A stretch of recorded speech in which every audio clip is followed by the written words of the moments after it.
दोस्तों नमस्कार। स्वागत है आप सभी का एक बार फिर से। अगर आप अपनी लाइफ में कुछ नया सीखना चाहते हैं तो चैनल को सब्सक्राइब जरूर करिएगा। दोस्तों ये वीडियो एक बार अपने फायदे के लिए जरूर पूरा देखना। ये वीडियो देखने के बाद आपको समझ में आ जाएगा कि वास्तव में महाशिवरात्रि पर इन वृक्षों को छूने से आपको करोड़पति होने से कोई नहीं रोक पाएगा।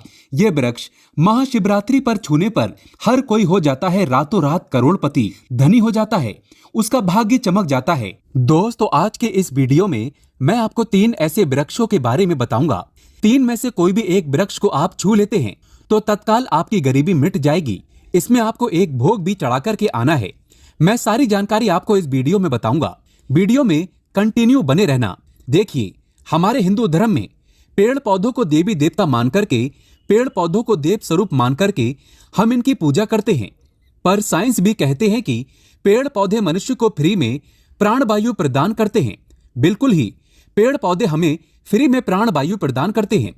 पेड़ पौधे हमें ऑक्सीजन देते हैं एवं हमारे द्वारा निकाले जाने वाले कार्बन डाइऑक्साइड एवं अशुद्ध जितने भी खराब होते हैं, इन वायु को अपने में अंदर ग्रहण करते हैं। पेड़ पौधे स्वयं तेज धूप में तपता है एवं मनुष्य को शीतल छाया प्रदान करता है। पेड़ पौधे हमें कई प्रकार के फल, फूल एवं जलाने के लिए लकड़ी भी प्रदान करते हैं। तो हमारे शास्त्रों में पेड़ पौधों को बहुत गुणकारी कहे गए हैं। अनेक बीमारी का फ्री में उपचार पेड़ पौधों के माध्यम से, जड़ी बूटी के माध्यम से कर सकते हैं। दोस्तों भगवान श्री कृष्ण भी पेड़ पौधों को बहुत ही महत्व दिए हैं। वृक्ष में जो पीपल के वृक्ष हैं, इसे वृक्षों का राजा कहा जाता है, क्योंकि पीपल वृक्ष की आयु अन्य वृक्षों की तुलना में बहुत अत्यधिक होती है। भगवान श्री कृष्ण भी स्वयं गीता में कहे हैं, मैं वृक्षों में पीपल का वृक्ष हूं, क्योंकि स्वयं पीपल के वृक्ष में भगवान विष्णु एवं माता लक्ष्मी जी निवास करती हैं। तो आपको महाशिवरात्रि के दिन आज की अगर आप वीडियो देखेंगे, आज की जो वीडियो का विषय है बहुत ही सुंदर है। आपको महाशिवरात्रि के दिन ये वृक्ष छू करके आ जाना है। आपकी गरीबी, रोग, दोष एवं समस्त विकार समाप्त हो जाएंगे। दोस्तों हमारे धर्म में ऐसे अनेक वृक्ष हैं जो कल्याणकारी एवं मंगलकारी कहे गए हैं। ये वृक्ष मनुष्य के सभी प्रकार के कष्टों को दूर करते हैं, परेशानी को दूर करते हैं और दूर करने में समर्थवान भी हैं। तो आज की वीडियो में मैं ऐसे 3 पवित्र वृक्षों के बारे में बताऊंगा जिसे आपको महाशिवरात्रि के दिन शाम के समय में छू करके आ जाना होता है। और साथ में आपको एक कपूर और आपको एक लौंग रखना है। मैं यही जानकारी नवरात्रि के समय में बताया था, लेकिन नवरात्रि के समय में मैंने आपको टोटके नहीं बताए थे। मैं टोटके ऐसे बता रहा हूं कि इसी के साथ में आपको एक कपूर और एक लौंग वहां पर रखकर जाना है और इस वृक्ष के नीचे जलाना भी है। और मैं आप लोगों को इस वृक्ष को भोग के लिए, अर्थात इस वृक्ष को आप अपनी समस्या बोलेंगे, छूते ही आपकी गरीबी मिटेगी। बहुत अच्छी जानकारी है। और आपको भोग स्वरूप इसमें क्या लगाना है वो भी मैं जानकारी इस वीडियो में विस्तार से बताऊंगा। लेकिन उससे पहले अभी तक आपने हमारे चैनल को सब्सक्राइब नहीं किया है तो चैनल को सब्सक्राइब करके बेल आइकन जरूर दबाइएगा। सच्चे हृदय से कमेंट बॉक्स में लिखना ना भूलें, हर हर महादेव, ओम नमः शिवाय। महाशिवरात्रि की हार्दिक शुभकामनाएं। देखिए, अगर आप कठिन मेहनत करने के बाद भी एक दिन में 200 से 100 रुपए कमा रहे हैं और वहीं एक व्यक्ति कम मेहनत करके 2000 रुपए कमा रहा है, तो कौन सा अच्छा है, 2000 कमाने वाला या 100 रुपए कमाने वाला? 2000 कमाने वाला व्यक्ति कई प्रकार के उपाय करके सारी चीजों को, पैसों को तेजी से खींचने का काम करता है। दोस्तों देखिए, मैं अपने चैनल के माध्यम से आप सभी लोगों को अच्छी अच्छी जानकारी इसीलिए सिखाता हूं। कई लोग हमें कमेंट करके पूछते हैं, गुरुजी हमें एक वक्त की सही तरीके से रोजी रोटी नसीब नहीं हो पाती।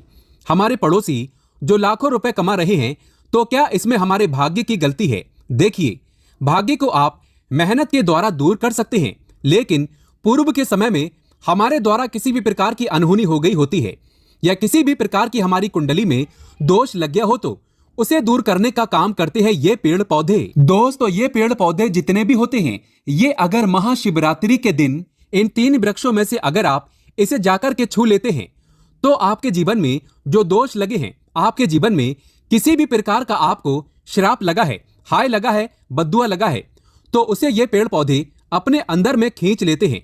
ये अपने अंदर खींच करके अपनी डाली को आपकी बद्दुआ के कारण अपनी छोटी सी डाली को तोड़ देते हैं, यानी कि इनकी छोटी सी डाली सूख जाती है और आपकी बद्दुआ के कारण जो सामने वाले ने आपको बद्दुआ दी थी और आप इसे छू करके आते हैं इन वृक्षों को, तो आपकी बद्दुआ इन वृक्षों में चली जाती है, इनकी एक डाली सूख जाती है। आप देख लेना और आप खुद देखना, इस वृक्ष को छूते ही बिल्कुल ही महाशिवरात्रि पर आपके जीवन में ऐसा परिवर्तन आएगा कि उसी टाइम से आपके काम बनना शुरू हो जाएंगे। तो चलिए मैं आप लोगों को वृक्षों के बारे में बता दूं। मैं पहले वाले वीडियो में भी बता चुका हूं कि नवरात्रि के समय में ये जो परिजात का वृक्ष होता है बहुत ही उत्तम वृक्ष माना जाता है। परिजात का वृक्ष समुद्र मंथन से उत्पन्न हुआ था। आप सभी दर्शकों को यह जरूर पता होगा और ये देवराज इंद्र के नंदन वन में स्थापित किया गया था। बिल्कुल ही ये जो देवराज इंद्र के जो नंदन वन है माना जाता है स्वर्ग में वहां पर स्थापित करके रखे गए थे। परिजात वृक्ष भगवान श्री कृष्ण ने मानव जाति के जन कल्याण के लिए धरती लोक पर लाए थे। अगर किसी को हिंदू भाइयों को इनके बारे में जरूर पता होगा। सत्यभामा की कथा पढ़े हैं तो जानकारी मिल सकती है। आप सर्च करके गूगल में भी देख सकते हैं। ऐसा माना जाता है कि मनुष्य के शरीर में कितनी भी ज्यादा थकान हो, बिल्कुल इस वृक्ष को छूते ही तत्काल समाप्त हो जाती है। बहुत से लोग इस वृक्ष को थकान होने पर बिल्कुल इस वृक्ष को छूते हैं। बड़े बड़े राजनीतिक से जुड़े हुए लोग हैं हमारे चैनल में। बहुत से लोग राजनीतिक क्षेत्र से जुड़े हुए हैं, धर्म क्षेत्र से जुड़े हुए हैं। वे सारे लोग हमें जानकारी साझा भी करते हैं। दोस्तों इस वृक्ष के नीचे ध्यान से सुनिएगा। इस वृक्ष के नीचे आपको महाशिवरात्रि के दिन जाना है और आपको घी का यहाँ पर दीपक जलाना है। अगर आप घी का दीपक जलाने में सामर्थ्य नहीं है तो कोई बात नहीं, आप कोई भी तेल का दीपक जला सकते हैं। सरसों के तेल का दीपक जला सकते हैं। एवं आपको करना क्या है, एक लौंग रखना है और एक कपूर रखना है और आपको मनोकामना बोलना है कि हे वृक्षराज आप हमारी ये मनोकामना करें। आप मनोकामना वहां पर बोल देना, मैं यहां पर आपको नहीं कहूंगा। और इस वृक्ष को आपको छूना है और छूने के बाद इस वृक्ष को, परिजात के वृक्ष को मक्खन का भोग लगाना है। परिजात के वृक्ष पर स्वयं भगवान विष्णु जी, माता लक्ष्मी जी निवास करते हैं। शास्त्रों के अनुसार भगवान कृष्ण के ये स्वरूप कहे गए हैं क्योंकि भगवान कृष्ण ने मानव जाति के कल्याण के लिए परिजात के वृक्ष को नंदन वन से लाए थे। तो इसे छूते ही अगर आपके जीवन में किसी भी प्रकार की हाय लगी हो, बद्दुआ लगी हो, किसी की बुरी नजर लगी हो, जिसके कारण आपके बंद किस्मत के ताले खुल नहीं रहे हैं और आप चाहते हैं कि आपके बंद किस्मत के ताले खुल जाएं, आपकी हाय बद्दुआ कट जाए, शनि दोष लगा हुआ है कट जाए, तो इस वृक्ष को छुएं और आपको अपनी प्रार्थना बोलनी है कि हमारी हाय बद्दुआ एवं शनि दोष को मिटाएं, हमारी गरीबी को मिटाएं। इस प्रकार से छूते हुए आपको प्रार्थना करना है और एक लौंग और आपको एक कपूर तो जलाना ही है और इसके ऊपर में एक लौंग डाल देना और आपको मक्खन का भोग इसे लगा देना है। बिल्कुल ही आप उसे देखना, उसी टाइम से आपको शरीर हल्का लगना शुरू हो जाएगा और आपकी हाय बद्दुआ मिट जाएगी। अब आप में से अधिकतर लोग बोलेंगे कि गुरुजी हमारे घर के आसपास कोई परिजात का वृक्ष नहीं है, तो हम क्या करें? तो चलिए मैं दूसरा वृक्ष बताता हूं। तो दूसरे वृक्ष में है गूलर का वृक्ष। गूलर के वृक्ष को यहाँ पे मैं क्यों इतना उत्तम बताता हूं, क्योंकि गूलर के वृक्ष को स्वयं भगवान नरसिंह देव का वरदान प्राप्त है। क्योंकि गूलर के वृक्ष को नरसिंह देव ने स्वयं वरदान दिया है कि आपके वृक्ष पर, हे वृक्षराज, मैं एवं आपकी जो माता लक्ष्मी है, हम आपके वृक्ष पर निवास करेंगे। और ऐसा भी कहा जाता है कि गूलर के वृक्ष के पास से अगर मुर्दे को ले जाया जाए तो उसके सारे पुण्य को यह वृक्ष खींच लेता है। आप में से बहुत सारे लोगों को लोक कथा जरूर पता होगा। तो गूलर के वृक्ष को भगवान नरसिंह देव ने बहुत सारा वरदान दिया है कि आप लोगों के कष्ट भी हरेंगे। तो आपको करना क्या है, महाशिवरात्रि के दिन यानी शाम को गूलर के वृक्ष के पास में जाना है। आप घी का दीपक जला सकते हैं, सामर्थ्य नहीं है तो आप सरसों के तेल का दीपक भी जला सकते हैं, तिल का तेल का दीपक भी जला सकते हैं। तिल के तेल का दीपक वैसे गूलर के वृक्ष के नीचे जलाया जाता है, तो इसे बहुत ही शुभ माना जाता है। आपको जलाना है और आपको एक कपूर और एक आपको जैसे रखे हैं लौंग को जलाना है, जैसे अभी मैंने पहले भी बताया है उसी प्रकार से जलाना है और इसे छू करके प्रार्थना करना है, हे गूलर, हे वृक्षराज, हम आपसे प्रार्थना लगाते हैं। आपके वृक्ष पर स्वयं भगवान नरसिंह देव तथा माता लक्ष्मी जी विराजित हैं। हम प्रार्थना लगा रहे हैं कि हमारी गरीबी एवं हमारी परेशानी एवं जो किसी की हमें हाय लगी है, बद्दुआ लगी है, किसी की बुरी नजर लगी है, हमारे घर में किसी को नजर दोष लगा है, सारे दोषों को समाप्त कर दीजिए। आप अपने अंदर में समाहित कर लीजिए, खींच लीजिए। इस प्रकार से आपको प्रार्थना करना है और गूलर के वृक्ष को आपको बताशे का भोग लगाना है। बताशे आपको समर्पित कर देने हैं और उसी दिन आपको 5 गूलर के फल लाना है। महाशिवरात्रि के दिन ऐसा माना जाता है कि जो व्यक्ति लाल कलर की चुंदरी में गूलर के पके हुए फल को लाते हैं, बांध करके और इसे पूजा करने के बाद और इसे धन पेटी में रखते हैं, तो ऐसा माना जाता है आजीवन ऐसे व्यक्ति के जीवन में, ऐसे व्यक्ति के घर में धन दौलत की कमी कभी नहीं होती। गूलर के वृक्ष को साक्षात माता लक्ष्मी के स्वरूप कहे गए हैं। गूलर के वृक्ष पर माता लक्ष्मी, नरसिंह देव विराजमान रहते हैं। तो आपको यही काम करना है। आपको प्रार्थना बोलते हुए आपको इसे छूना है और जो मैं प्रक्रिया बता रहा हूं वही प्रक्रिया करना है। 5 इसके फल जरूर ले आना और लाकर के महाशिवरात्रि के दिन पूजा पाठ करने के बाद आपको इसे अपने धन स्थान में जरूर रखना है। आजीवन आपके जीवन में धन की कमी कभी नहीं होगी। दोस्तों चलिए मैं आप लोगों को इसके बाद तीसरा पौधा बता देता हूं। तीसरे पौधे में है बेल के वृक्ष। मैं आप लोगों को कई बार कई कथा में बता चुका हूं कि ये जो बेल के वृक्ष हैं माता पार्वती के स्वरूप कहे गए हैं। तो ये वृक्ष माता पार्वती के पसीने से उत्पन्न हुए हैं। स्कंद पुराण में बहुत ही स्पष्ट तरीके से बताया गया है। इसके पत्ते में शिव और डाली में पार्वती, जड़ में ब्रह्मा एवं तन में विष्णु जी स्वयं रहते हैं। संध्या काल में ऐसा माना जाता है कि शिव मंदिर के समीप में जो बेल के वृक्ष हैं, इसके नीचे में अगर कोई भी व्यक्ति अगर महाशिवरात्रि के दिन संध्या काल में, वैसे तो इसे डेली जलाना चाहिए, लेकिन अगर महाशिवरात्रि के दिन संध्या काल में अगर भगवान शंकर जी का कोई भी शिव मंदिर है तो उसके किनारे में जो कोई बेल का वृक्ष हो, वहां पे बिल्कुल आप एक घी का दीपक जला दीजिए। इसे बहुत ही उत्तम कहे गए हैं।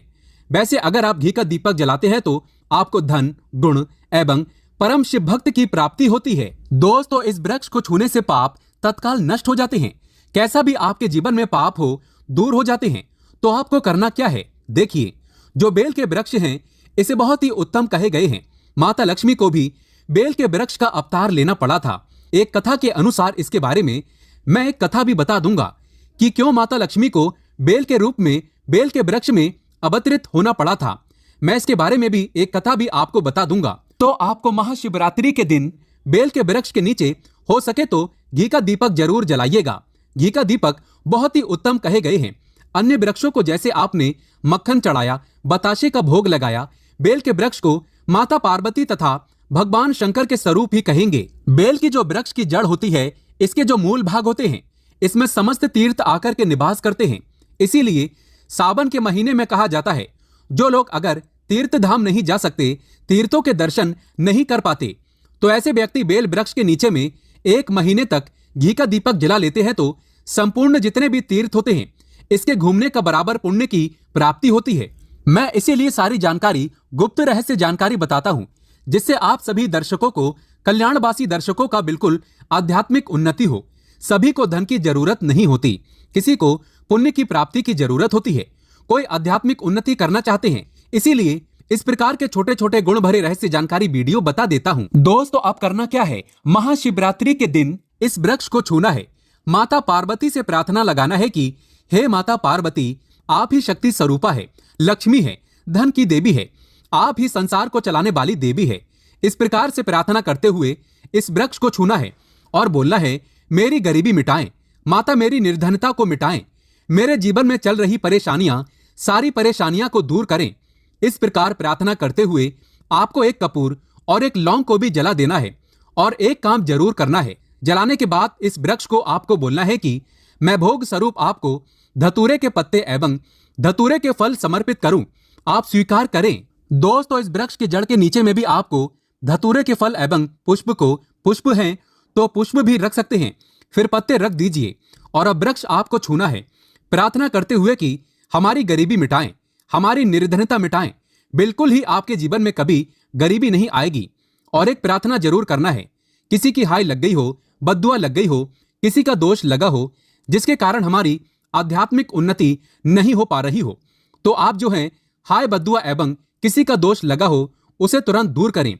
शनि राहु केतु का अगर दुष्ट प्रभाव लग रहा हो, नवग्रहों में से कोई नवग्रह हमें पीड़ित कर रहा हो, या फिर किसी भी हमारे पूर्वजों द्वारा किसी भी प्रकार का हमें पितृदोष लगा हो, क्योंकि पितृदोष लगने के कारण व्यक्ति की आत्मिक उन्नति भी नहीं हो पाती, तो आप बोलना कि समस्त प्रकार के दोषों को आप दूर करें, अपने अंदर में खींच लीजिए और आप हमें दोष मुक्त कर दीजिए। तो इस प्रकार से आपको ये प्रार्थना करना है। और एक काम आपको जरूर करना चाहिए, आपको महाशिवरात्रि के दिन धर्म शास्त्रों में कहे गए हैं, बहुत सारे लोग भी बताते हैं, हमारे गुरु जी भी कहा करते थे, महाशिवरात्रि के दिन अगर बेल की वृक्ष की जड़ में मिश्रित युक्त मिश्री आती है खड़ी खड़ी, आप सभी दर्शकों को जरूर पता होगा, शक्कर टाइप की होती है, तो आपको मिश्री डाला हुआ दूध अगर आप इनकी जड़ में डालते हैं तो ऐसा कहा गया है कि ऐसा व्यक्ति कभी निर्धन नहीं होते। ऐसे व्यक्ति के जीवन से किसी भी प्रकार से अगर लक्ष्मी रुष्ट हो चुकी हो, रुष्ट दूर हो जाते हैं।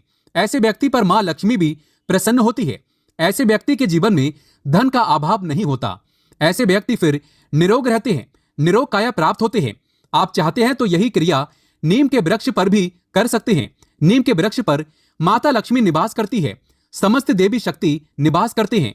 नीम के वृक्ष में अगर आप जो है महाशिवरात्रि के दिन ध्यान से सुनिएगा, महाशिवरात्रि के दिन शाम के समय आपको 1 गिलास या फिर 1 लोटे सामर्थ्य के अनुसार तांबे के लोटे में आपको दूध डाल करके इनके अंदर इन्हें जो है अभिषेक करना चाहिए, इनकी जड़ में डालना चाहिए। लेकिन आपको मीठा दूध ही डालना है, मिश्री मिला हुआ दूध आपको चढ़ाना है, इनकी जड़ में डालना है और गरीबी मिटाने की प्रार्थना करना है।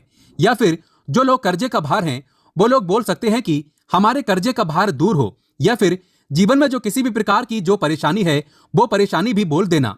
वो परेशानी तत्काल ये वृक्ष समाप्त करते हैं और आपको इसे छू करके आ जाना है। दोस्तों, जो व्यक्ति सच्चे हृदय से भगवान भोले बाबा को अपने घर पर बुलाते हैं तो शिव शंभू दौड़े दौड़े चले आते हैं। भगवान शिव को बुलाने के लिए सच्चे हृदय से कमेंट बॉक्स में लिखें, भगवान शिव आपका स्वागत है हमारे घर में। महाशिवरात्रि की हार्दिक शुभकामनाएं। भोले बाबा के लिए एक लाइक तो बनता है। धन्यवाद।